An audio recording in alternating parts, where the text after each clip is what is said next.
সম্মানিত ভিউয়ার্স, সংযুক্ত আরব আমিরাতের আবুধাবি যাইছিলাম আজকে। দুর্ভাগ্যবশত প্রায় 400-500 মানুষ আসলা সন্ধ্যা পর্যন্ত, প্রায় 10টা পর্যন্ত অপেক্ষা করে তারা গেছেন। আমার ভাইয়ে খাওয়া দাওয়ার আয়োজন করছিল। মূল উদ্দেশ্য হইল আমরা ঈদ পুনর্মিলনী এবং এলাকার সবরে লইয়া একটা আন্দোলনের যে ডাক দিছিলাম। সর্বপ্রথম আমি ধন্যবাদ জানাই আমার নির্বাচনী এলাকা মৌলভীবাজার 1 আসনের বড়লেখা এবং জুড়ির সংযুক্ত আরব আমিরাতের আবুধাবির যারা আছেন তারা আমার উৎসাহ এবং প্রেরণা দিয়েছেন। নিজের এলাকার মানুষে এই আন্দোলনে সমর্থন করছেন। আর আমি দুঃখিত, আমি অনেকে পাইছি না, যারা লোকে দেখা হয়েছে না, ইনশাল্লাহ আগামীতে দেখা হয়। সম্মানিত ভিউয়ার্স, প্রাণপ্রিয় প্রবাসী বন্ধুরা, দেখেন যে প্রবাসীদের জন্য করোনাকালীন সময়ে কষ্ট করেছি, সেই করোনাকালীন সময়ে আন্দোলন করেছি। আমাদের এই মুহূর্তে যে আন্দোলন, এই 3টা আন্দোলনের প্রতি এই সংযুক্ত আরব আমিরাতে প্রায় বৈধ অবৈধ 12 লক্ষ প্রবাসী রয়েছেন। সৌদি আরব, মালয়েশিয়া, সংযুক্ত আরব আমিরাত, কাতার, কুয়েত, দুবাই, মধ্যপ্রাচ্যের যে যেখানে আছেন ফেসবুক থেকে এটা শেয়ার করবেন। এই ভিডিও ফেসবুকে যাবে। এটা মনে রাখবেন, আমাদের এই মুহূর্তে 3টা দাবি, আমাদের এই 3টা দাবি মাননীয় প্রধানমন্ত্রী মেনে নিতে হবে। প্রবাসীরা মারা গেলে প্রবাসীদের লাশ বহন করবে বিমান অথবা ইউএস বাংলা, এবং প্রবাসীদের বিরুদ্ধে যে কালো আইন করেছেন, প্রবাসীরা মোবাইল নিয়ে গেলে কর দিতে হবে, এবং প্রবাসীদের পরিবারের বাইরে কারো কাছে টাকা পাঠালে কর দিতে হবে। এটা হলো আন্দা কানুন। এই প্রবাসীদের উপর যে আইন করেছেন সেই আইন প্রত্যাহার করতে হবে, বাতিল করতে হবে। প্রবাসীরা আগের মতো তাদের প্রয়োজনীয় স্বর্ণ নিয়ে যাবে, প্রবাসীরা আগের মতো মোবাইল নিয়ে যাবে। আমাদের 3টা দাবি, প্রবাসীরা মারা গেলে বিমান লাশ বহন করবে। আমাদের আরেকটা দাবি হচ্ছে প্রবাসীরা মারা গেলে প্রবাসীর ক্ষতিগ্রস্ত পরিবার পাবে 8 লক্ষ টাকা। সেনাবাহিনী মারা গেলে যদি 8 লক্ষ টাকা পায়, পুলিশ যদি মারা গেলে 8 লক্ষ টাকা পায়, টাকা পাঠাই আমরা আর লুটপাট করে বেনজির, টাকা পাঠাই আমরা লুটপাট করে আজিজ, টাকা পাঠাই আমরা লুটপাট করে মতিউর, 15 লক্ষ টাকার ছাগল কিনে। আর আমরা প্রবাসীরা কিভাবে আছি? আমরা একটা পাসপোর্ট করতেও টাকা পাই না। আমাদের 3 নম্বর দাবি হলো মুক্তিযোদ্ধাদের মতো আমরা যারা লাগাতার 10 বছর ছিলাম দেশের বাইরে, আমরাও সম্মানী ভাতা চাই। এই 3টা দাবির প্রতি আপনারা এক আসননি? প্রবাসী সকল এক আসননি?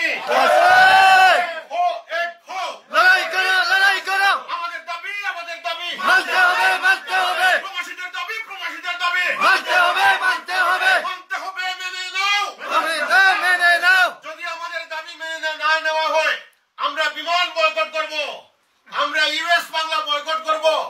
আমরা আগামী মাসে অর্ধেক টাকা পাঠাবো, এর পরের মাসে টাকা বন্ধ করে দিব। সব ব্যাংক বন্ধ থাকবে, ট্রেন চলবে না, বিমান চলবে না। আমরা যদি টাকা না দেই এই বাজেট বাস্তবায়ন করতে পারবে না সরকার। তাই মাননীয় প্রধানমন্ত্রীর কাছে আমাদের আবেদন, আমাদের দাবি মেনে নিবেন। প্রবাসীদেরকে খেপাবেন না। ঘুমন্ত বাঘ ঘুমিয়ে আছি, জখমি বাঘ ঘুমিয়ে আছি, প্রত্যেকটা প্রবাসী এক একটা জখমি বাঘ। আমরা জ্বলন্ত মোমবাতি, নিজে জ্বলি, দেশকে ভালো রাখি, পরিবারকে ভালো রাখি। তাই প্রবাসীরা বাঁচলে বাংলাদেশ বাঁচবে। আজকে প্রবাসীদের এই 3 দফা দাবি আমরা এগিয়ে নিয়ে যেতে চাই। মধ্যপ্রাচ্যের সকল প্রবাসী জেগে উঠো, জেগে উঠো। আমাদের দাবি মানতে হবে, মানতে হবে, মানতে হবে, মানতে হবে। আমাদের দাবি মানতে হবে, মানতে হবে। সবাই ভালো থাকবেন, বাড়িতে বলে দিবেন আমরা আন্দোলনে আছি। 2-3 মাস কষ্ট করেন। যে পরিবার আমাদের কষ্ট বুঝে না, যে বাংলাদেশ আমাদের কষ্ট বুঝে না, আত্মীয় স্বজন আমাদের কষ্ট বুঝে না, আমরা মারা গেলে, অসুস্থ হলে আমাদের লাশ বাংলাদেশে নিতে চায় না, তাদেরকে বলছি আমরা আন্দোলনে আছি। আমাদের আন্দোলনে আমাদের পরিবার শরীক থাকবে। এই 2-3 মাস আমরা ঠিক মতো টাকা পয়সা দিতাম পারতাম না। আর সরকারে হই আর প্রবাসী হলে ভিতরে মারবা, আওয়াজ পাইতে না। ভিতরে মাইলে আওয়াজ নাই। প্রবাসীর মায়ের প্রবাসীরা এখন মারবে। প্রবাসীর আন্দোলন, এই আন্দোলন সফল হওয়ার জন্য বেশি বেশি করে শেয়ার করবা। Qatar, Kuwait, Dubai, Saudi Arab, Malaysia, Oman, Bahrain, Lebanon, Jordan, middle ইস্টের সব জায়গা থেকে শেয়ার করবা। ইনশাআল্লাহ সফল হইব। আমরা কখনো বিফল হতে পারি না। প্রবাসীদের আন্দোলন ইনশাআল্লাহ সফল হবে। ধন্যবাদ, ধন্যবাদ সকলকে। কথা হওয়া যায়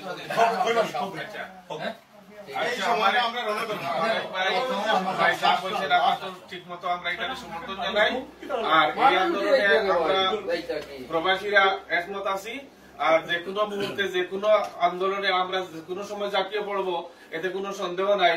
আমরা প্রবাসীরা সবাই আমরা প্রস্তুত আছি ইনশাআল্লাহ। আর বিশেষ করে আরো একটা বিষয় হইলো, এই যে ভাই প্রথমে উল্লেখ করেছিলেন যে ওই বিমান দেশের লাশ বহন করতে হবে, প্রবাসীদের লাশ বিমান বহন করতে হবে। আমি আবারও উল্লেখ করতেছি, এটা যেন অগ্রাধিকার ভিত্তিতে চিন্তা ভাবনা করা হয়।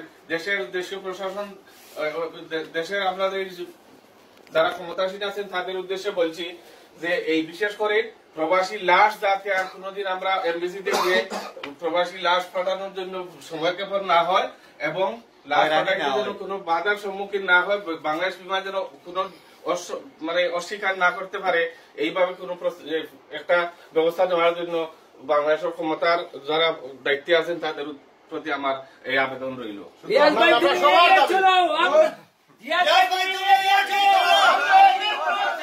রিয়াজ ভাই তুমি এগিয়ে চলো, রিয়াজ ভাই তোমার ভয় নাই, রিয়াজ ভাই তোমার ভয় নাই। সম্মানিত প্রবাসীরা, এই ক্ষণিকের জীবন আপনাদের জন্য উপহার দিলাম। সংসদের ভিতরে যেতে পারি নাই, সংসদের বাইরে থেকে প্রবাসীদের অধিকার আদায় করার জন্য প্রয়োজনে জীবন বাজি রাখবো। আমরা দেশের বিরুদ্ধে আন্দোলন করছি না, আমরা রাষ্ট্রের বিরুদ্ধে আন্দোলন করছি না, আমরা সরকারের বিরুদ্ধে আন্দোলন করছি না, আমরা রাজনৈতিক আন্দোলন করছি না। আমাদের আন্দোলন আমাদের অধিকারের আন্দোলন। আমরা রেমিটেন্স যোদ্ধা। আমরা করোনাকালীন সময়ে বাংলাদেশকে আমরা বাঁচিয়ে রেখেছি। এই মুহূর্তে যদি আমরা রেমিটেন্স না পাঠাই, বাংলাদেশ অচল। তাই আমাদেরকে খেপাবেন না। মাননীয় প্রধানমন্ত্রীর কাছে আমাদের আকুল আবেদন, মাননীয় প্রধানমন্ত্রী, আপনি অটো রিক্সা শ্রমিকের দাবি পূরণ করেছেন, আপনি গার্মেন্ট শ্রমিকের দাবি পূরণ করেছেন, আপনি টিচারদের দাবি পূরণ করেছেন, ছাত্রদের দাবি পূরণ করেছেন। অথচ যাদের টাকায় বাংলাদেশ চলে তাদের দাবি পূরণ করতে হবে। এবং বাংলাদেশের প্রত্যেক সংসদ সদস্য, প্রত্যেক মন্ত্রী, প্রত্যেক এমপি সবার কাছে অনুরোধ, প্রবাসীদেরকে সমর্থন করুন, প্রবাসীদেরকে সমর্থন করুন। প্রবাসীরা বাঁচলে বাংলাদেশ বাঁচবে। সবাইকে ধন্যবাদ। আসসালামু আলাইকুম। আমরা বড়লেখা সবাই এগিয়ে আসেন রিয়াজ ভাইয়ের জন্য, সাথে সবাই একসাথে থাকেন। ওকে, আসসালামু আলাইকুম। সবাইকে ধন্যবাদ। সবাই ভালো থাকবেন।